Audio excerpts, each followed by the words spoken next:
I'm doctor Malleswari, gynaecologist. నేను ఒక చాలా చిన్న ఫ్యామిలీ నుంచి వచ్చామండి. మా నాన్నగారు రైతు, ఒక 10 ఎకరాలు ఉండేది, 4 పిల్లలతోటి. ఆ 4 పిల్లల్ని చదివించడానికి ఆయన రాత్రి పగలు కష్టపడేవాళ్ళు. కష్టపడిన కష్టం ఆయన చేతికి అందక ఒక 2 ఎకరాల పొలం అమ్మేసి పిల్లల్ని చదివిద్దాం అనుకున్నారు. అనుకుని ఆ 2 ఎకరాల పొలం అమ్మటానికి ఆ నైట్ ఆయన పడిన బాధ నా కళ్ళ ముందు ఇంకా తిరుగుతూనే ఉంది. మా నాన్న ఇచ్చాడు ఈ పొలం, పైసా కూలి పని చేసి బండి తోలి కూరగాయలు అమ్మి ఇచ్చిన పొలం ఇది. అమ్మేయాలా పిల్లల చదువు కోసం అమ్మేయాలా అని ఎంతో బాధపడ్డాడు. అవసరం వచ్చి అమ్మవలసి వచ్చినప్పుడు ఆయన అంత బాధపడ్డాడే.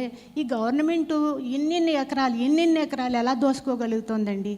30,000 ఎకరాలు తీసుకుందంటే ఎన్ని ఫ్యామిలీస్ బజార్ని పడి ఆ రైతు దగ్గర పొలం ఒకటే కాదండి తీసుకోవటం, అతని చేతులు నరికేసి రోడ్డు మీద నిలబెడుతుంది. ఏ ఉద్యోగం పోతే ఉద్యోగం ఇస్తున్నారు, కాంపెన్సేషన్ ఇస్తున్నారు. ఆ రైతుకి ఏమి ఇస్తున్నారు? ఉద్యోగం ఇస్తున్నారా? ఎప్పుడో నువ్వు డెవలప్ అయ్యాక నీకు సైట్ ఇస్తూ ఉంటారు. లోపుగా తను ఏం చేసి బతకాలి? రోడ్డు మీద అడుక్కు తిని బతకాలా, లేదంటే ఏదన్నా వలస కూలీ కింద వెళ్ళి బతకాలా? ఇంకా గవర్నమెంట్ స్కూల్స్ అండి. మా ఇంట్లో వంట అమ్మాయి ఉంది, తనకి 6,000 ఇస్తాం జీతం. 2 పిల్లలు, ఒక పిల్లని మాతోనే ఉంచుకుంటాం. 6,000లో చెరకు 3,000 పెట్టి ప్రైవేట్ స్కూల్లో చదివిస్తుంది. నీకెందుకమ్మా ప్రైవేట్ స్కూలు? 3,000 పెట్టి ఆ 3,000 బ్యాంకులో ఈ పిల్లలకి రేపు ఉపయోగపడుతుంది అంటే, అమ్మ మాకు ఉండేదే ఈ చదువులే మా పిల్లలకి మేము ఇచ్చే ఆస్తులు. మా వాళ్ళు ఏమీ మాకు పెద్ద ఆస్తులు ఇవ్వలే, రెక్కలే ఇచ్చారు. ఆ రెక్కల కష్టంతో నా పిల్లల్ని చదివించుకుంటున్నా. గవర్నమెంట్ స్కూల్లో ఏముందమ్మా, ఒక టీచర్ ఉంటే ఒక టీచర్ ఉండరు. 1వ క్లాస్ నుంచి 5వ క్లాస్ వరకు ఒకే టీచర్ ఉంటారు. వీళ్ళకి ఏం చదువులు వస్తాయమ్మా? ఏమి ఇవ్వగలం? వీళ్ళు కూడా రేపొద్దున్న నాలాగే ఎవరో ఇంట్లో వంట చేసుకోవాలి. కాబట్టి నన్ను మాత్రం మీరు జీతం అంతే ఇవ్వండి, కానీ నా పిల్లల్ని మాత్రం ప్రైవేట్ స్కూల్లోనే చదివిస్తా. మీకు ఏమన్నా చెయ్యాలి నాకు హెల్ప్ అనుకుంటే బుక్స్ కనివ్వండి, అంతేగాని ప్రైవేట్ స్కూల్లో చదివించొద్దు. కానీ నేను గవర్నమెంట్ స్కూల్లోనే చదివా, చాలా చిన్న స్కూల్లో చదివా. అప్పుడు స్టేట్ టాపర్ని నేను. గవర్నమెంట్ స్కూల్లో చదివినా తెచ్చుకోగలిగాను అంటే ఆ రోజులు బాగున్నాయి. ఆ రోజులు డెడికేషన్ ఉంది టీచర్స్కి. గవర్నమెంట్ కొంచెం కొద్దిగా కాకపోతే కొద్దిగా అయినా ప్రైవేట్ స్కూల్స్ మీద, గవర్నమెంట్ స్కూల్స్ మీద, గవర్నమెంట్ హెల్త్ మీద పెట్టింది. ఈరోజు ఏ గవర్నమెంట్ స్కూల్కి వెళ్ళినా ఒక బాత్రూమ్స్ లేవు, వాళ్ళకి సరైన టీచర్స్ లేదు, సరైన విద్యాబోధన లేదు. ఇన్ని ప్రైవేట్ స్కూల్స్ ఎందుకండి? ఎంత పల్లెటూరు, రిమోట్ పల్లెటూరుకి వెళ్ళినా సరే మీకు ఒక కాన్వెంట్ కనబడుతుంది. ఇన్ని ప్రైవేట్ స్కూల్స్ ఎందుకు? అసలు ఇన్ఫ్రాస్ట్రక్చర్ మీద డెవలప్ చేయదా గవర్నమెంట్? ఏమీను అన్ని ప్రైవేట్ స్కూల్స్ అయినా అభివృద్ధి చేయటం. మీరు దీని గురించి ఏం చేయాలనుకుంటున్నారు ఈ సెక్టర్ మీద? ఇది ఎడ్యుకేషనల్ సిస్టమ్ మాత్రం చాలా దారుణంగా ఉందండి. నాట్ ఓన్లీ అంటే చిన్నప్పటి నుంచి కూడా ప్రైవేట్ స్కూల్స్ అని వేలు 6,000 వస్తే 6,000 కూడా తను తీసుకెళ్ళి పిల్లలిద్దరు చదువుల మీదే పెడుతుంది. రేపొద్దున్న వాళ్ళకి ఏదన్నా హెల్త్ ప్రాబ్లం అంటే మేము డాక్టర్సం కాబట్టి మేము చూసుకుంటాం. ఇంక మిగతా వాళ్ళు ఏం చూసుకోగలరు? వాళ్ళకి వచ్చే జీతాల్లో 90% పిల్లల చదువులకే అయిపోతుంది. ఒక 10-15% వాళ్ళు తినగలుగుతున్నారు. ఇక్కడ మీరు ఏర్పాటు చేసింది మా కష్ట సుఖాలు తెలుసుకోవడానికి కాదు, ప్రజల కష్ట సుఖాలు తెలుసుకోవడానికి. సో మీరు లోవర్ సెక్టర్ పీపుల్ని ఆలోచించండి. డాక్టర్స్ మేము పర్వాలేదు, మా ప్రాబ్లమ్స్ మేము సాల్వ్ చేసుకోగలం. ఒకవేళ ఏదైనా కేసులు వచ్చినా మేము సాల్వ్ చేసుకోగలం, మేమందరం వెల్ ఆఫ్. సో మా ప్రాబ్లమ్స్ మీరు పట్టించుకోకపోయినా పర్వాలేదు. కానీ ఇన్ఫ్రాస్ట్రక్చరు, ఎడ్యుకేషనల్ సిస్టము, పాపులేషను, దీని మీద కాన్సన్ట్రేట్ చేయండి. మీరు ఎంతో పెద్ద పొజిషన్లో ఉన్నారు. మీరు ఇంత దిగి రావాల్సిన అవసరం లేదు. కానీ మీ కళ్ళల్లో కమిట్మెంటు, మీ కళ్ళల్లో ఒక ఆర్ద్రత ఉంది. ఎందుకంటే బాగా లేని పీపుల్ని చాలా వీడియోస్ చూశాను నేను. మీరు ఎవరో ఒక మస్కులర్ డిస్ట్రోఫీ అమ్మాయిని ఒళ్ళో కూర్చోబెట్టుకుని నీకేం కావాలరా తల్లి అని అడుగుతుంటే ఆ వీడియో చూసినప్పుడు కళ్ళమటి నీళ్ళు వచ్చేసినాయి.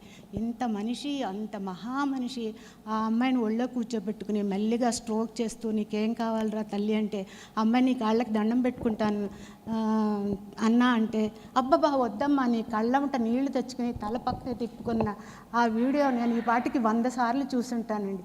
చూసి ఆ రాత్రి ఆ వీడియో చూడటం, కళ్ళమటి నీళ్ళు పెట్టుకోవటం, వీడియో చూడటం, కళ్ళమటి నీళ్ళు పెట్టుకోవటం, అంత చేశానండి.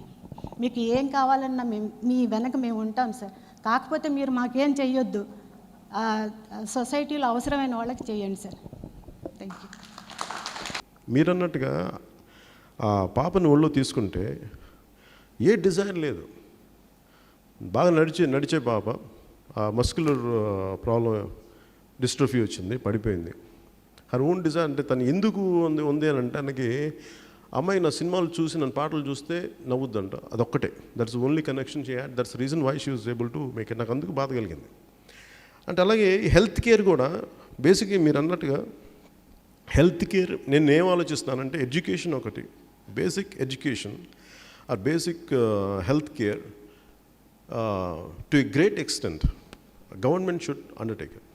అలా అని చెప్పి ప్రైవేట్ సిస్టమ్స్, ఎందుకని మనం ఓవర్ నైట్ ప్రైవేటైజేషన్ని తీసేయడం కుదరదు, కానీ ప్రైవేటైజేషన్తో కంపీట్ చేసేలాగా, ప్రైవేట్ స్కూల్స్తో కంపీట్ చేసేలాగా, లేదంటే ప్రైవేట్ హెల్త్ కేర్తో కార్పొరేట్ హెల్త్ కేర్తో కంపీట్ చేసేలాగా గవర్నమెంట్ నా పాలసీస్ ఎలా పెడదాం అనుకుంటున్నానంటే, which I might take your opinions, my manifesto team will come and approach you. మీలో ఒక group of who are is willing పెట్టుకుని మాకు ఎట్లా ఉందంటే ఖచ్చితంగా government should take a major role in providing health care. జెన్యూన్గా హెల్త్ కేర్ కావాలి వాళ్ళకి, వెళ్ళట్లా. ఎక్కువ మంది ఎఫోర్డబిలిటీ ఉండి కూడా వాళ్ళు వచ్చేటువంటి నిజంగా ఎవరైతే అవసరాలు ఉన్నాయో వాళ్ళకి, అలాగే మీరు అన్నట్టు middle class they are the great sufferers. అంటే దానికి కొంత ఒక 2 పూటలు, అంటే నేను ఆ లోవర్ మిడిల్ స్టేటస్ నుంచి వచ్చాను కానీ నాకు తెలుసు కొంత డబ్బు ఉంటుంది, తినడానికి సరిపోద్ది, కానీ ఏదైనా జబ్బు వస్తే సరిపోదు. లేదంటే ఒక ఎక్స్ట్రా ఒక పని చేద్దామని డబ్బులు సరిపోవు. ఒక జబ్బు ఏదో ఒక చిన్నపాటి యాక్సిడెంట్ అయితే మొత్తం బడ్జెట్ అంతా తారుమారు అయిపోతుంది. This is where we fall short. So నేనేమనుకుంటే హెల్త్ కేర్ ఇవన్నీ కూడా నేనేమనుకున్నానంటే major health and education government should play a very major role. And ఈ బడ్జెట్లో I want increase at least around కొంచెం ఒక అట్లీస్ట్ 4% పెరగాలని కోరుకున్నాను, at least to start off with ఈ రెండిట్లోనూ. అలాగే గవర్నమెంట్ స్కూల్స్ కానీ అలాగే పెంచాలంటే ఇట్ ఈస్ ఒక 2 సంవత్సరాలు జరిగిపోద్దని నాకు కాదు, కానీ పాలసీలు ఏంటంటే అట్లీస్ట్ ఒక 10 years కృషి చేస్తే తప్ప the quality of teachers has to increase from the government school, which has to be really work out on teachers. So ఇవన్నీ ఇట్లా నేను ఆలోచిస్తాను.